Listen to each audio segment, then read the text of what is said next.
ഞാൻ ഇന്ത്യക്ക് വെളിയിൽ ഒരു സ്ഥലത്ത് ചെന്നപ്പോ ഒരു മലങ്കര പള്ളിയിലാണ് ഞാൻ താമസിക്കുന്നത്. അപ്പൊ എനിക്ക് ഭയങ്കര സന്തോഷമായതിന്റെ കാരണം മലങ്കര കമ്മ്യൂണിറ്റി ഉണ്ട്, മലങ്കര കുർബാന ചൊല്ലാം. അപ്പൊ അതൊക്കെയാണ് ഈ പാവപ്പെട്ട മനുഷ്യരുടെ സന്തോഷം.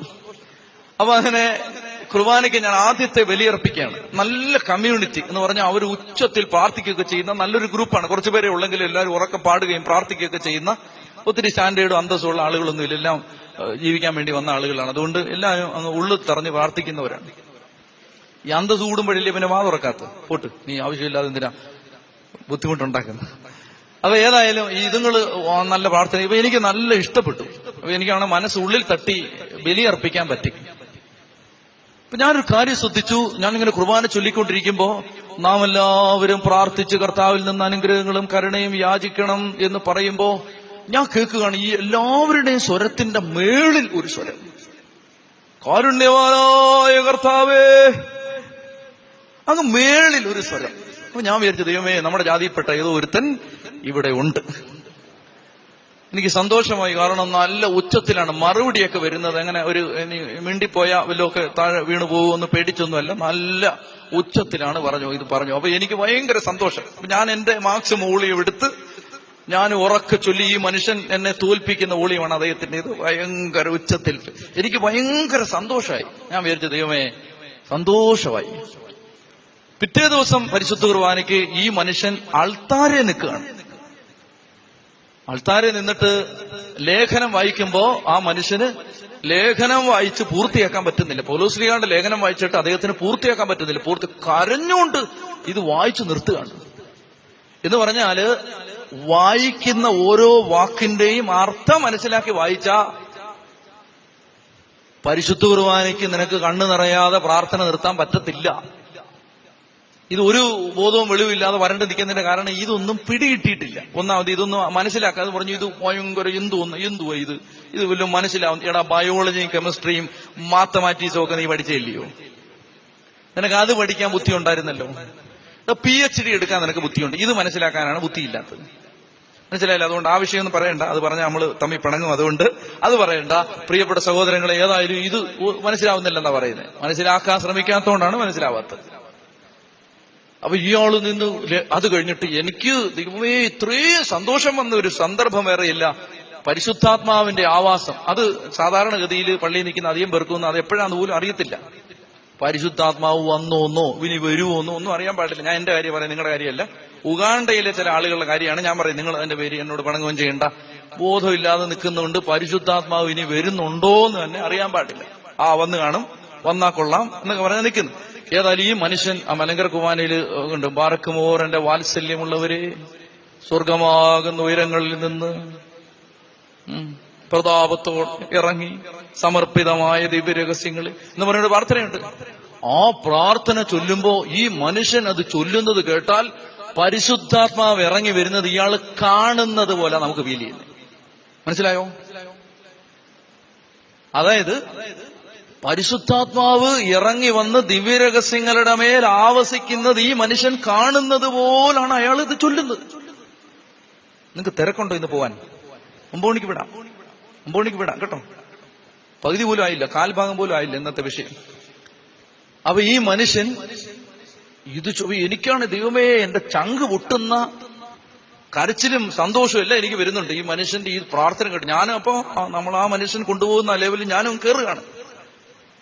പ്രിയപ്പെട്ട സഹോദരങ്ങളെ, അപ്പൊ ഇത് കേൾക്കുമ്പോൾ നമ്മൾ എന്നാ വിചാരിക്കുന്നത്? ഇത് നമ്മൾ ഒരുത്തൻ പള്ളിയിൽ നിന്ന് നല്ല വെള്ളയിക്കെട്ട വരുന്ന നല്ല ആചാരഭാഗവും നല്ലൊരു മനുഷ്യൻ കണ്ടാ കൊള്ളാം, നോക്കാൻ തോന്നും. അങ്ങനെ ഒരു മനുഷ്യൻ, ആ മനുഷ്യൻ വന്നു നിന്നിട്ട് ഇങ്ങനെ ഉച്ചത്തിൽ വാവിട്ട് കരഞ്ഞ് ഒരു പൊട്ടനെ പോലെ കരഞ്ഞൊക്കെ ചൊല്ലുമ്പോ നമ്മൾ എന്നാ തോന്നും? നമ്മൾ ചെയ്യും വല്ല ഗതികേടുകാരനായിരിക്കും അല്ലേ? കടം കയറി മുടിഞ്ഞ നാശമായി അവൻ ഇനി ഒരു രക്ഷയില്ലാതെ കടന്ന് ദൈവമേ സഹായിക്കണേ എന്ന് പറഞ്ഞ് നമ്മൾ അങ്ങനെയല്ലേ വിചാരിക്കും. ഇവൻ വല്ല ഗതികേടിന്റെ അങ്ങേയറ്റത്തുനിന്നും വന്നവൻ, ഇവൻ നിവൃത്തിയില്ലാതെ ആത്മഹത്യയുടെ മുമ്പിൽ നിൽക്കുന്നവൻ, അല്ലെങ്കിൽ ഇങ്ങനെ വല്ലോ കരയോ വല്ലോന് പള്ളിയിൽ നിന്ന്. നമ്മൾ അങ്ങനെയല്ലേ വിചാരിക്കൂ. അത് കഴിഞ്ഞ് അടുത്ത ദിവസം ഇയാൾ എന്നെ ഫോൺ വിളിച്ചിട്ട് പറഞ്ഞു, അച്ഛോ ഒരു സന്തോഷ വാർത്തയുണ്ട്, എന്റെ 5ാമത്തെ കുഞ്ഞ് ജനിച്ചു എന്ന് പറഞ്ഞു. ഞാൻ പറഞ്ഞു, ഈ ഗതികേടുകാരൻ 5ാമത്തെ കുഞ്ഞു? എന്റെ മനസ്സിൽ ഞാൻ തോന്നുകയാണ്, തെറ്റാണ്, അങ്ങനെ ചിന്തിക്കാൻ പാടില്ല. ഏതായാലും പ്രിയപ്പെട്ട സഹോദരങ്ങളെ, അപ്പൊ ഞാൻ നമ്മള് സാധാരണ മലയാളിയല്ലേ, സാധാരണ മലയാളിയോട് കുഞ്ഞുണ്ടായി എന്ന് പറഞ്ഞാൽ നമ്മൾ എന്നാ പറയുന്നത്? എന്നാ ചോദിക്കുന്നേ? കുഞ്ഞുണ്ടായി എന്ന് പറയുമ്പോ എന്നാ ചോദിക്കുന്നേ? നല്ല കറുത്താണോ അങ്ങനെയാന്ന് ചോദിക്കുന്നത്? അല്ലല്ല, നമ്മൾ എന്നാ ചോദിക്കുന്നേ? ആണാണോ പെണ്ണാണോ? നമ്മളൊരു ആവറേജ് മലയാളിയാണ്. അതുകൊണ്ട് ഞാൻ ചോദിച്ചു, ചേട്ടാ ആണാണോ പെണ്ണാണോ? അപ്പൊ ആ ചേട്ടൻ പറഞ്ഞു, ഞാൻ കണ്ടില്ലെന്ന് പറഞ്ഞു. അപ്പൊ ഞാൻ പറഞ്ഞു, ചേട്ടാ ഒരു സെക്കൻഡ്, അത് ചേട്ടന്റെ 5ാമത്തെ കുഞ്ഞാണോ വേറെ വല്ലവരുടെയും കുഞ്ഞ്? ആരുടെ കാര്യമായി പറഞ്ഞേ? അപ്പൊ പറഞ്ഞു എന്റെ കുഞ്ഞാണ്. ഞാൻ പറഞ്ഞു ഈ രണ്ടും കൂടെ പറയല്ലേ? എടാ ചേട്ടന്റെ കുഞ്ഞാണെങ്കിൽ ചേട്ടൻ അറിയത്തില്ല 5ാമത്തെ കുഞ്ഞ് ആണാണോ പെണ്ണാണോ? അത് ഇത്ര ബുദ്ധിമുട്ടുള്ള കാര്യമാണ് കണ്ടുപിടിക്കാൻ. അപ്പൊ ഈ മനുഷ്യൻ എന്നോട് പറയാണ്, അച്ചു എനിക്ക് ജീവിതത്തിൽ ഒരു പോളിസി ഉണ്ട്. അതെന്താന്ന് വെച്ചാല്, എന്റെ 5 കുഞ്ഞുങ്ങൾ ജനിക്കുമ്പോഴും ഞാൻ ആശുപത്രിയിൽ പോയി ഈ കുഞ്ഞിനെ കാണുകയോ കുഞ്ഞിനെ കുറിച്ച് തിരക്കുകയോ ചെയ്യുന്നതിന് മുമ്പ് എന്റെ കർത്താവിന്റെ ആലയത്തിൽ വന്ന് പരിശുദ്ധ കുർബാന അർപ്പിച്ച് ദൈവം തമ്പുരാന് നന്ദി പറഞ്ഞിട്ടേ ഞാൻ എന്റെ 4 മക്കളെ കണ്ടിട്ടുള്ളൂ, 5ാമത്തേനെ കാണത്തുള്ളൂ. അപ്പൊ എനിക്ക് ഈ മനുഷ്യനോടുണ്ടായ ബഹുമാനം ഉണ്ടല്ലോ, എനിക്ക് പറഞ്ഞറിയിക്കാൻ പറ്റത്തില്ല. അപ്പൊ പിറ്റേ ദിവസം ഞാൻ പറഞ്ഞു, ഈ നാളെ വരുമ്പോ എന്നെ ഒന്ന് കാണണേന്ന് പറഞ്ഞു. കാരണം ഇയാൾ കൊള്ളാം, നമ്മൾ ശിഷ്യപ്പെടാൻ പറ്റിയ ആളാണ് ഇയാള്, നല്ല ആളാ. കുർബാന കഴിഞ്ഞ്, വിശുദ്ധ കുർബാന കഴിഞ്ഞ് നാം നോക്കുമ്പോ ഉണ്ടല്ലോ, ഈ മനുഷ്യൻ പള്ളിയുടെ ഒത്ത നടുക്ക് സാഷ്ടാംഗം പ്രണമിച്ച് കിടന്ന്, എല്ലാരും പോയി കഴിയുമ്പോൾ അവിടെ ഒത്ത നടുക്ക് കിടന്ന് കരഞ്ഞ് കരഞ്ഞ് തമ്പുരാന് നന്ദി പറയുന്നു. നമ്മൾ എന്നാ വിചാരിക്കുന്നത്, ഇവൻ ഭൂലോക ഗതികേടുകാരനായിരിക്കും. അവസാനം ചോദിച്ചു പറഞ്ഞു വന്നപ്പോഴാണ്, ആ പള്ളി വരുന്ന ഏറ്റവും വലിയ കോടീശ്വരന്റെ കാര്യമാണ് ഞാൻ ഈ പറയുന്നത്. മനസ്സിലായോ? അയാൾ എന്നോട് പറഞ്ഞു, എന്റെ മക്കൾക്ക് ഒരു പീസ് ബ്രെഡ് വാങ്ങിച്ചു കൊടുക്കാൻ, എന്റെ മൂത്ത കൊച്ചിന് കൊടുക്കാൻ നിവർത്തിയില്ലാതെ ഞാൻ ഇതിലെ നട്ടം തിരിഞ്ഞ കാലത്ത് പള്ളി വരും. ഇലക്ട്രീഷ്യന്റെ വിസായിൽ ഒരച്ഛൻ വന്ന് താമസിക്കുന്നുണ്ട്. അച്ഛന്റെ വിസായി വരാൻ പറ്റത്തില്ല അന്ന്. അച്ഛനപ്പൊ അതുകൊണ്ട് പുറത്തിറങ്ങാനൊന്നും പറ്റത്തില്ല. അതുകൊണ്ട് അച്ഛൻ താമസിക്കുന്ന സ്ഥലത്ത് അച്ഛന് 3 നേരവും ഭക്ഷണം കൊണ്ട് കൊടുക്കും. എന്നിട്ട് വൈകുന്നേരം ജോലി കഴിഞ്ഞ് രാത്രി അത്താഴവും കൊണ്ട് വന്നിട്ട് അച്ഛന് ഭക്ഷണം കൊണ്ട് കൊടുത്തിട്ട് പള്ളി മുഴുവൻ തൂക്കും. ഒരൊറ്റ പൊടി കിടക്കാൻ പാടില്ല, എനിക്ക് നിർബന്ധമാണ്. ആ മനുഷ്യൻ പറയാണ്, എല്ലാം തൂത്ത് തുടച്ച് വൃത്തിയാക്കി ആൾക്കാരെ എല്ലാം തുടച്ചിട്ട് പുരോഹിതൻ മലങ്കര കുർബാനയ്ക്ക് പുരോഹിതൻ ചവിട്ടി നിന്ന് പ്രാർത്ഥിക്കുന്ന ബലിപീഠത്തിന്റെ താഴെയുള്ള പടിയുടെ പേരാണ് ദർഗ. ആ ദർഗായിൽ തലവെച്ച് കിടന്ന് ഞാൻ കരയും, ദൈവമേ ഒന്നുമില്ലാത്തവനാ, ദൈവമേ നീ പരിശുദ്ധനാ, നീ സർവശക്തനാ. ദൈവത്തെ സ്തുതിക്കും, ദൈവത്തെ ആരാധിക്കും, ദൈവസന്നിധി കിടന്ന് കരഞ്ഞ് പ്രാർത്ഥിക്കാം. മനുഷ്യൻ പറഞ്ഞു, ദൈവം എനിക്ക് ഞാൻ സങ്കല്പിക്കുന്നതിനേക്കാൾ കൂടുതൽ തന്നു. ഇല്ലാത്ത കാലത്ത് എന്നെ സഹായിച്ച ദൈവത്തെ എല്ലാം ഉണ്ടായ കാലത്ത് ഞാൻ മറക്കണോ ചാ? എന്റെ പ്രിയപ്പെട്ട സഹോദരങ്ങളെ, ഞാനിത് പറയുന്നത് ദൈവം തമ്പുരാനെ ആരാധിക്കാൻ നിനക്കൊരു ലജ്ജ തോന്നരുത്. നിന്നെ അങ്ങനെ തോന്നിപ്പിക്കുന്നുണ്ടെങ്കിൽ അങ്ങനെ തോന്നിപ്പിക്കുന്നവന്റെ പേര് ലജ്ജയുടെ ദുരാത്മാവെന്നാണ്. ലജ്ജയുടെ പിശാച്, ദുരഭിമാനത്തിന്റെ പിശാച്. ആരാണ് ദൈവത്തെ ഏറ്റവും കൂടുതൽ ആരാധിക്കേണ്ടതെന്നറിയാമോ? ഏറ്റവും കൂടുതൽ ദൈവം അനുഗ്രഹിച്ച ഇടവകയിലുള്ളവൻ ഏറ്റവും മുമ്പിൽ നിന്ന് ദൈവത്തെ ആരാധിക്കണം. ഞാൻ കുടുംബൻ പള്ളിയിൽ വികാരിയായിരിക്കുന്ന സമയത്ത് അവിടെയുള്ള ട്രസ്റ്റി, അദ്ദേഹം ഡയറ്റിലെ അധ്യാപകനായിരുന്നു. അദ്ദേഹം നല്ല ബുദ്ധിയുള്ള ആളാണ്, നല്ല 1-ാം തരം എഴുത്തും വായന അറിയാവുന്ന നല്ല ബുദ്ധിയുള്ള ആളാണ്. ഞാൻ ആ കമ്മിറ്റിക്കാരെ വിളിച്ചു കൂട്ടിയിട്ട് അവരോട് പറഞ്ഞു, ഞാൻ പള്ളിയിൽ ഒരു കാര്യം പറയും. പള്ളി പബ്ലിക്കായിട്ട് ഞാൻ അനൗൺസ് ചെയ്തു. ഞാൻ പറഞ്ഞു, ഒരു പള്ളിയിൽ ഏറ്റവും മുമ്പിൽ നിന്ന് കുർബാന പുസ്തകം പിടിച്ചും കൈകൂപ്പിയും ദൈവത്തെ ആരാധിക്കേണ്ടത് ആരാന്നറിയാം? ആ പള്ളിയിലെ ട്രസ്റ്റി, ആ പള്ളിയിലെ സെക്രട്ടറി, ആ പള്ളിയിലെ കമ്മിറ്റിക്കാർ. അതാണ് ചെയ്യേണ്ടത്.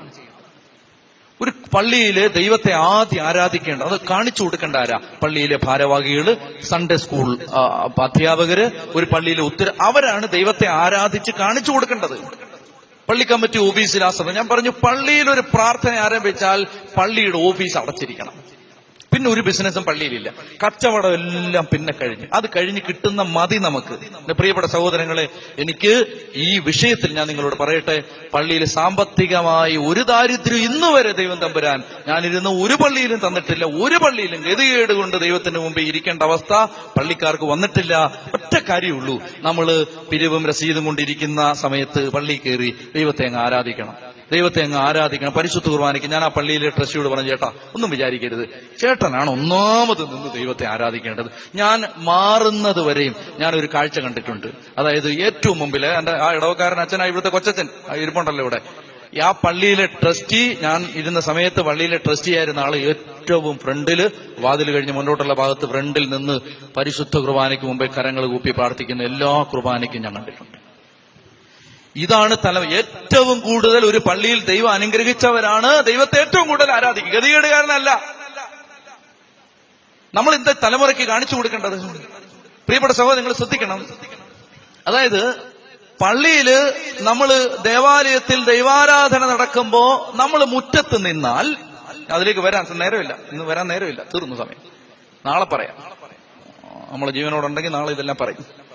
അതായത് ദൈവത്തെ ദേവാലയ മുറ്റത്തൊരു വ്യക്തി നിൽക്കുകയാണ്, ദൈവാരാധന പള്ളിക്കകത്ത് നടക്കുകയാണ്. ഈ കൊച്ചുങ്ങൾ പള്ളിയിൽ വരുമ്പോ അവർ കാണുന്ന കാഴ്ച എന്താ? പള്ളിയിൽ ഭയങ്കര ദൈവാരാധന, കൊള്ളാവുന്നവരെല്ലാം മുറ്റത്ത്. കേട്ടോണേ, നിങ്ങൾ കേട്ടോണേ, കേക്ക്. അതായത് കൊള്ളാവുന്നവരെല്ലാം മുറ്റത്ത്, കുറെ ഗതികെട്ടവന്മാര് മാത്രം പള്ളിക്കകത്ത്. പറഞ്ഞാൽ ഗതികേടിന്റെ അങ്ങേറ്റത്ത് നിൽക്കുന്ന കുറെ ഗതികെട്ടവന്മാര് മാത്രം. അന്തസ്സുള്ളവന്മാര് സകലരും പള്ളിക്ക് മുറ്റത്ത്. കേട്ടോണേ, ഇവിടുത്തെ കാര്യമല്ല, അങ്ങനൊന്നും ചിന്തിക്കരുത്. ഞാൻ പൊതുവായ കാര്യം പറയാം. അതായത് അന്തസ്സുള്ളവരെല്ലാം മുറ്റത്ത്. ഈ കൊച്ചുങ്ങൾ എന്നാ വിചാരിക്കുന്നത്? അന്തസ്സുണ്ടായാൽ അന്ന് പള്ളിയുടെ മുറ്റത്തിറങ്ങണം. എന്ന് അന്തസ്സുണ്ടാവുന്നു അന്ന് പള്ളിയുടെ മുറ്റത്ത് നിന്ന് ദൈവത്തെ ആരാധിക്കുക. അതുവരെ ഗതികേടുള്ള കാലത്ത് വരെ പള്ളിക്കകത്ത്. ഇതല്ലേ, ഈ കൾച്ചറല്ലേ പ്രിയപ്പെട്ടവരെ നമ്മൾ അടുത്ത തലമുറയ്ക്ക് കൊടുക്കുന്നത്? ഈ കൾച്ചറല്ലേ? എനിക്കറിയാം, എന്റെ സ്നേഹിതനായ ഒരു അച്ഛൻ പള്ളിയിൽ പരിശുദ്ധ കുർബാന മാത്രമല്ല, എന്ത് പ്രാർത്ഥനയുണ്ടെങ്കിലും അച്ഛൻ ആദ്യം മുട്ടുകുത്തും. അതുകൊണ്ട് ഞാൻ ആ പള്ളി കണ്ടിട്ടുള്ളത്, അച്ഛനെ ഇടയ്ക്കിടയ്ക്ക് എന്റെ പള്ളി അച്ഛൻ വന്ന് സഹായിക്കും, ഞാൻ അച്ഛന്റെ പള്ളിയിൽ പോയി ധ്യാനം നടത്തും. ഞാൻ കാണുന്ന കാര്യം ഇതാ, ഒറ്റ ഒരുത്തനോട് പള്ളിക്കകത്ത് കയറടാന്ന് പറയേണ്ട അവസ്ഥയില്ല. കാരണം ആദ്യം ഏറ്റവും മുമ്പിൽ വികാരിച്ച മുട്ടുകുത്തി നിന്ന് പ്രാർത്ഥിക്കുന്നു. ജപമാല വികാരിച്ചനാണ് തുടങ്ങുന്നത്. നമ്മുടെ തിരുവനന്തപുരത്തുള്ളൊരു അച്ഛൻ. അല്ല പ്രിയപ്പെട്ട സഹോദരൻ, ഞാൻ പറയുന്നത്, നിങ്ങൾ മാതാപിതാക്കള്, ദൈവം അനുഗ്രഹിച്ചവര്, സമ്പത്തുള്ളവര്, കോടീശ്വരന്മാര്, അധ്യാപകര്, വലിയ ഉദ്യോഗ പദവികൾ വഹിക്കുന്നവര്, നിങ്ങൾ ദേവാലയത്തിന്റെ മുൻപിൽ നിന്ന് ദൈവത്തെ ആരാധിച്ചാൽ നാളെ ഈ മക്കളോട് ആരാധിക്കാൻ ആരും പറയണ്ട. മനസ്സിലാവുന്നുണ്ടോ പറയുന്നത്? ബാബു പോൾ IAS ശുശ്രൂഷക്കുപ്പായി വിട്ട് ധൂവുക്കുറ്റി വീശുമ്പോ അവിടുത്തെ പിള്ളേരോട് ആരും പറയണ്ട, IAS-കാരനായാൽ ഈ ധൂവുക്കുറ്റി വീശാൻ നാണക്കേട് വിചാരിക്കണ്ട. കോളേജിലെ ഒരു ഡിപ്പാർട്ട്മെന്റിന്റെ ഹെഡായ ഒരു അധ്യാപകൻ ദേവാലയത്തിൽ നിന്ന് ധൂവുക്കുറ്റി വീശുമ്പോ ആ പള്ളിയിലെ പിള്ളേരോട് ആരും പറഞ്ഞു കൊടുക്കണ്ട, എടാ ഇതൊരു നാണം കെട്ട പരിപാടിയില്ല, അന്തസ്സുള്ളവർ ചെയ്യുന്ന പരിപാടിയാണ്, അത് കണ്ടു പഠിക്കണം. സിബി മാത്യു IPS ഒരു കൊന്തയുടെ 5 ദിവ്യരഹസ്യത്തിനും കൈവിരിച്ച് പിടിച്ച് മുട്ടേ നിന്ന് അത് ചൊല്ലുമ്പോ ഈ പിള്ളേരെന്താ കാണുന്നത്? പിള്ളേർ അന്തസ്സുള്ളവൻ കണ്ടോ, അവൻ പ്രാർത്ഥിക്കുന്ന, അത് കാണണം. പ്രിയപ്പെട്ട സഹോദരങ്ങളെ, നമ്മൾ എന്ത് സംഭവിച്ചു? ദൈവാരാധന എന്ന് പറയുന്ന കുറെ ഗതികെട്ടവന്മാരുടെ ജോലിയാക്കി മാറ്റി. അന്തസ്സുള്ളവരെല്ലാം ആരാധനയുടെ പടിക്ക് വെളിയിൽ. അവർക്ക് പറഞ്ഞേ ഹല്ലേലൂയാ, പറഞ്ഞേ ഹല്ലേലൂയാ, ഹല്ലേലൂയാ.